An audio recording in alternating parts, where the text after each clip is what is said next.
My beloved brothers and sisters, sometimes you reach a point in life where you don't even know what to ask for anymore. You don't want money. You don't want people. You don't even want answers.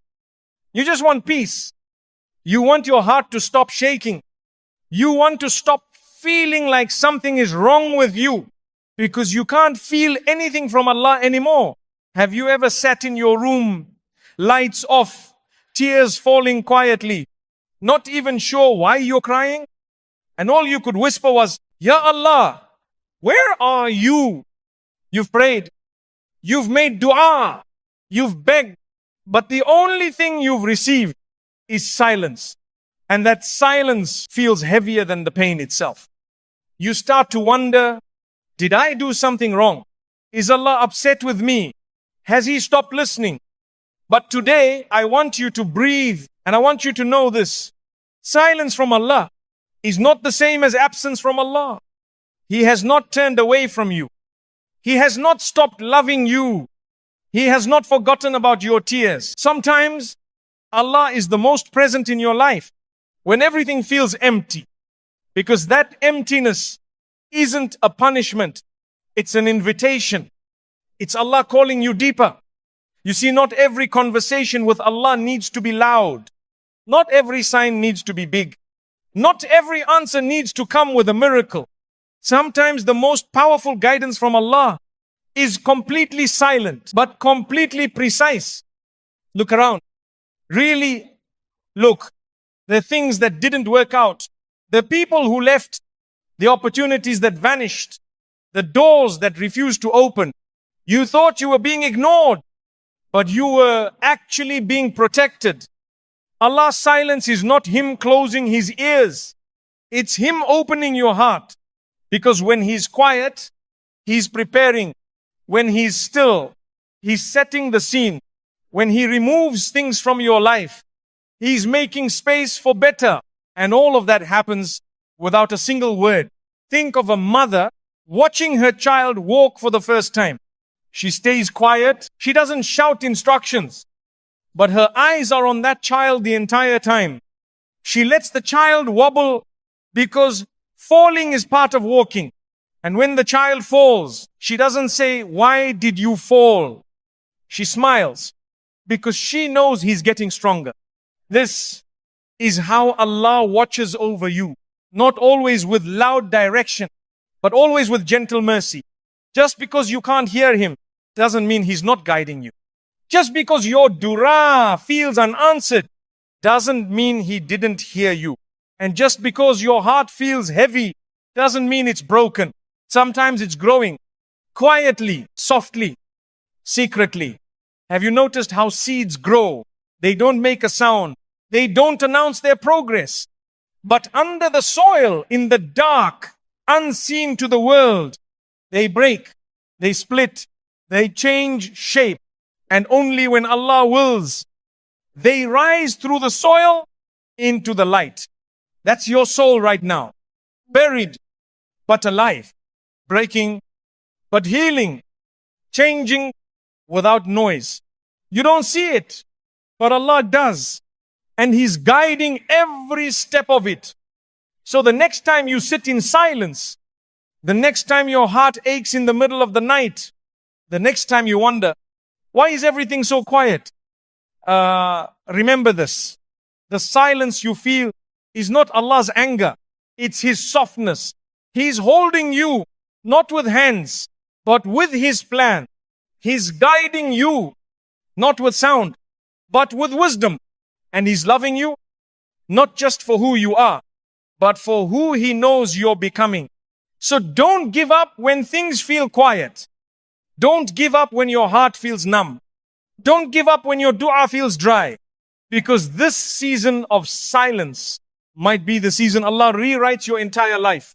And when the time is right, you'll look back and realize that what felt like a pause was actually a divine preparation.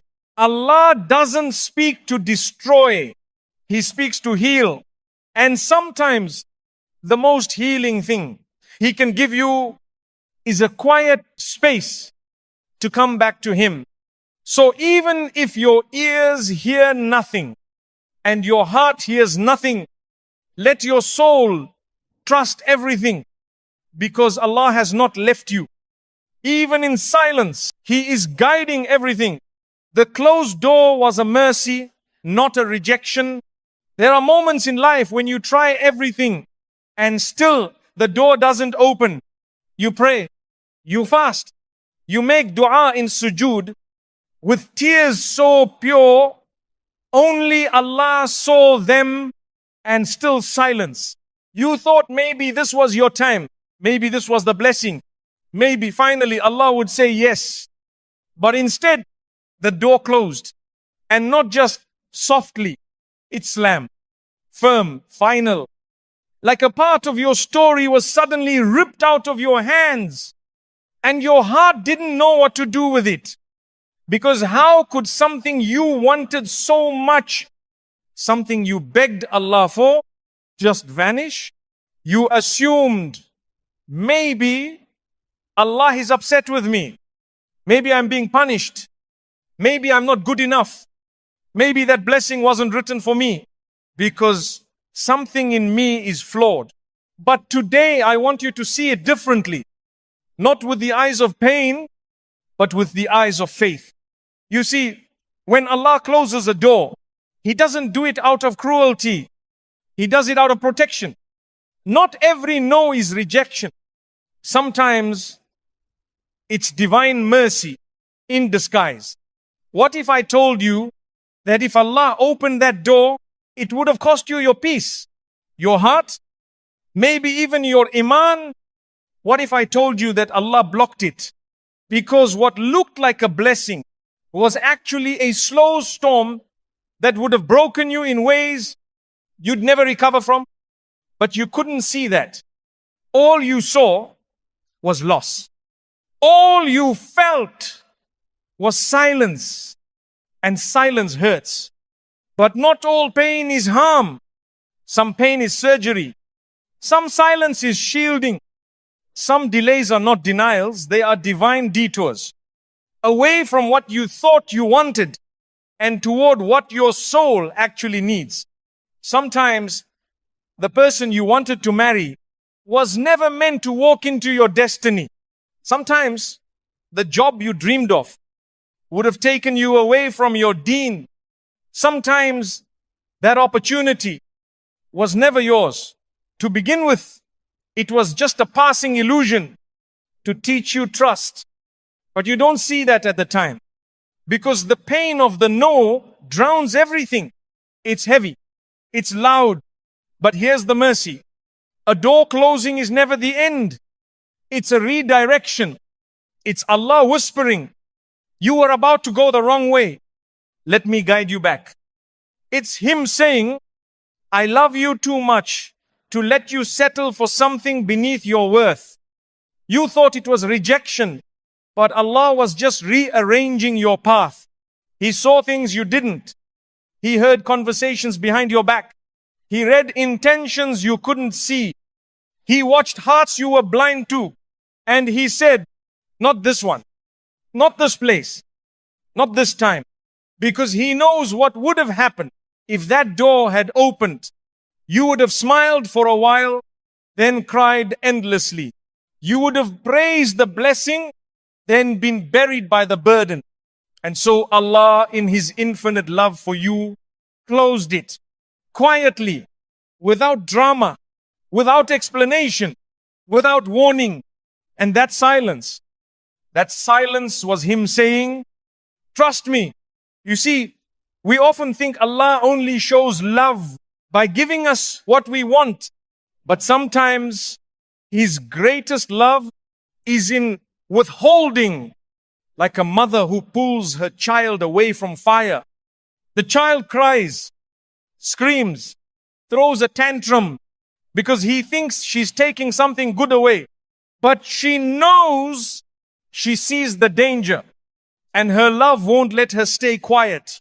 That's how Allah saves you from doors that look golden but are lined with heartbreak. From people who seem sweet but carry poison in their presence. From plans that seem perfect but would have pulled you off your purpose. You don't always get to see what He saved you from, but He does. And He never closes a door without preparing a better one behind it. The hard part, you have to walk in faith through a hallway with no signs, no sounds, and no answers. That's where Tawakkul is born. Not in knowing the plan, but in trusting the one who wrote it. So, my beloved brother, my beloved sister, if a door in your life has recently closed, a dream ended, a friendship broke, a marriage proposal dissolved, a visa denied, a prayer unanswered, don't fall into despair.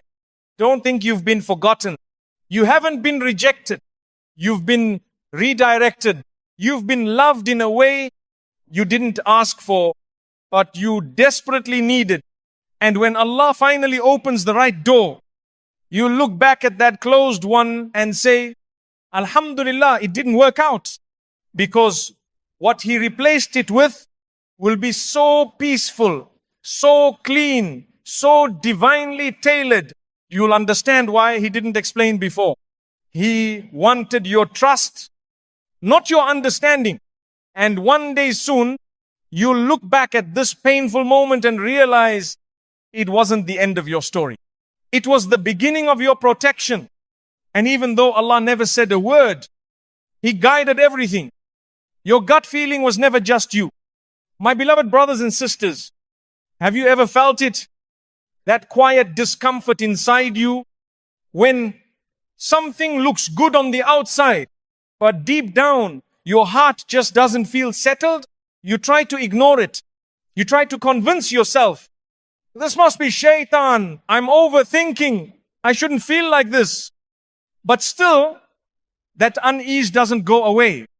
You sit across from someone who treats you kindly, and yet your chest feels tight. You're offered an amazing job, but something in you whispers, this isn't the path. You pray istikhara, and instead of a clear sign, you just feel cloudy, confused, tired, pulled in different directions. And so you ask yourself, how do I know if this feeling is from Allah or just me? Let me tell you something tonight. Something you may not have heard before. Not all guidance comes through dreams. Not all warnings arrive with thunder. Not all signs come written on walls. Sometimes Allah speaks to you through discomfort, through that tightness in your chest, through the slight hesitation in your step, through the pause in your spirit when everything else is rushing forward. And that's not paranoia. That's not just anxiety. That could be divine protection.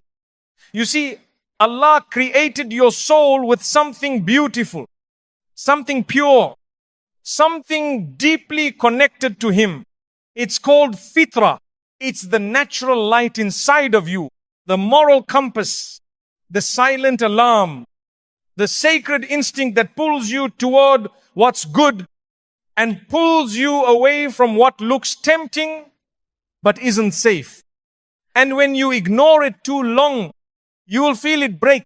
That sinking feeling in your stomach, that ache in your chest, that blurry sense that something's wrong.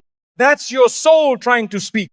That's Allah gently warning you without raising His voice because He loves you. And sometimes when you're too distracted to hear signs around you, He sends them through you. But the world has trained you to distrust yourself. You're told, don't feel too much. Don't be dramatic. You're just being sensitive. But sensitivity is not a weakness. It's a gift.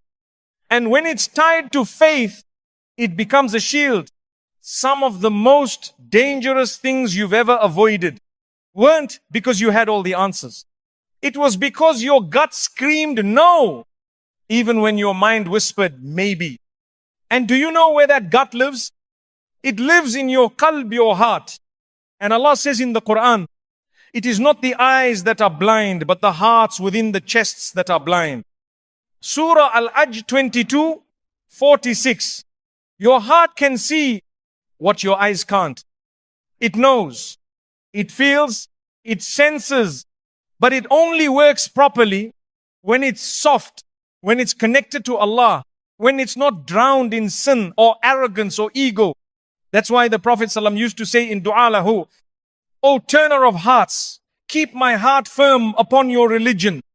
Because the heart moves, it tilts, it changes, it reacts, it whispers. And if you listen carefully, you realize that many of the regrets in your life came from ignoring what your heart already knew. You stayed in places that felt wrong. You trusted people who drained your peace. You chased opportunities that left you empty. And deep down, you knew. Your fitrah told you. But the noise of the world drowned it out. So tonight, come back to your center. Come back to your soul. Start trusting what Allah built inside of you. Not recklessly, not with arrogance, but with tawakkul, with trust that Allah can guide you even when no one else understands you. You might not get confirmation from others. You might not see a dream. You might not hear a clear answer in dua, but you feel something. And sometimes that feeling is Him. He's saving you from a mistake. He's turning your heart away from something that was never yours. He's placing a block not to punish you, but to protect your future. You don't always need to explain your discomfort. You just need to honor it. Because Allah doesn't just guide your eyes. He guides your heart. He guides your gut. He guides your soul. But only if you listen. And remember, guidance doesn't always feel good. Sometimes it feels like confusion. Sometimes it feels like fear. Sometimes it feels like your whole body is saying, don't go down this road. And when that happens, pause. Listen. Allah might be speaking to you without saying a word.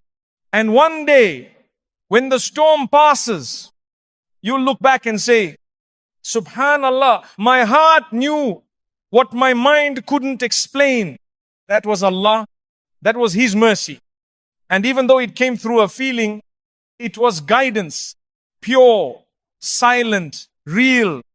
Because even when there's no sign on the wall, Allah still writes signs inside of you.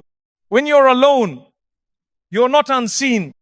My beloved brothers and sisters, there are times in life where it feels like everyone has moved on but you. Your phone is quiet. The house is quiet. Your heart is noisy. But no one seems to notice. People used to ask about you. Now they don't. They used to include you. Now they've forgotten. You used to matter, but lately you wonder if you ever really did. And it hurts. Not because you want attention, not because you want the spotlight, but because you just want to feel seen, heard, held.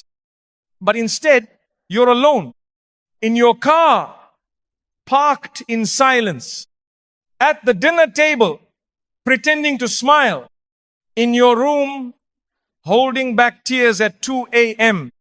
so no one hears you break. And in those moments, shaitan whispers, you don't matter. No one sees you. Even Allah has left you. But tonight I want to stop that lie at its root. I want to say something softly to your tired heart. You are not unseen. You are not forgotten. And you are never alone. Even when the world turns its back, Allah turns His face towards you. Even when your friends disappear, the angels write every tear you cry. Even when your family doesn't understand, Allah knows the conversation you're having inside your chest. And even when you don't say a word, He hears what your heart doesn't know how to express. You see, isolation isn't always a punishment. Sometimes it's a sacred meeting, a quiet place where Allah removes every distraction so He can speak to your soul without interruption. And yes, it feels heavy. Yes, it feels like something is wrong.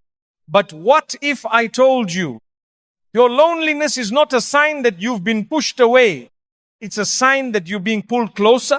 When Allah loves you, He sometimes removes you from the noise of the world, so He can teach you the value of His voice. He takes you away from people who keep your mind busy but leave your soul empty. He shuts doors you thought were lifelines just to show you He is your only lifeline, because He knows there are things He wants to give you that cannot be delivered in a crowd. There are versions of you that cannot be born while you're constantly performing for people. And so, He isolates you. But isolation from the world is not isolation from Allah. In fact, that's when you hear Him clearest. When the invitations stop, when the messages stop, when the doors stop opening, that's when the heart starts listening. Because when you're left alone, you finally begin to speak honestly. You stop sugarcoating your dua. You stop pretending you're okay. You stop rushing your sujood. And you start saying things like, Ya Allah, I don't know what's happening. Ya Allah, I feel broken. Ya Allah, please don't leave me. And in that moment, you realize something powerful. This loneliness led to your most sincere conversations with your Creator. And suddenly, you're not alone. You're held, carried, not by people, but by the one who never leaves. So if you're in a lonely season right now, don't rush to escape it. Don't fill it with noise. Don't distract yourself from the silence. Because somewhere in that silence, Allah is working. Somewhere in that stillness, He's healing you. And somewhere in that isolation, He is teaching you the value of being known by Him. You may not be included in their plans, but you are always included in Allah's mercy. You may not be seen in their gatherings, but you are seen in every sujood. You may not be celebrated by this world, but the angels know your name. And Allah has counted every heartbreak, every sacrifice, every moment you chose Him over comfort. He knows. So don't let your loneliness turn into despair. Let it turn into prayer. Let your empty room become a sanctuary. Let your pillow be where you rest your soul with Allah. Let your tears be a secret language between you and the one who never grows tired of listening. Because some of the strongest believers were built in solitude, not with fame, not with crowds, but with sincerity. Even the Prophet sallallahu alaihi wasallam had to be isolated in the cave of Hira before the first words of revelation were sent to him. Alone, but chosen. Silent, but seen. So if you are alone today, it might be because Allah is preparing a message just for you. And that preparation needs no witnesses. Because the rise He is preparing for you is one. They won't be able to deny when it finally arrives. And until that moment comes, even when no one checks in, even when no one calls, even when you feel invisible, please remember, you are never unseen and you are never alone, because Allah has never stopped watching over you. Not for a moment, not for a breath, not even for a heartbeat. Even in silence, He is guiding everything. The delay was a wall of mercy. My beloved brothers and sisters, there's a special kind of pain that doesn't come from failure or heartbreak or loss. It comes from waiting. You try to stay strong. You try to be patient. You keep saying, Insha'Allah, with a smile on your face. But deep down, your heart is exhausted. You prayed. You fasted. You gave charity. You begged Allah in sujood again and again. But nothing changed.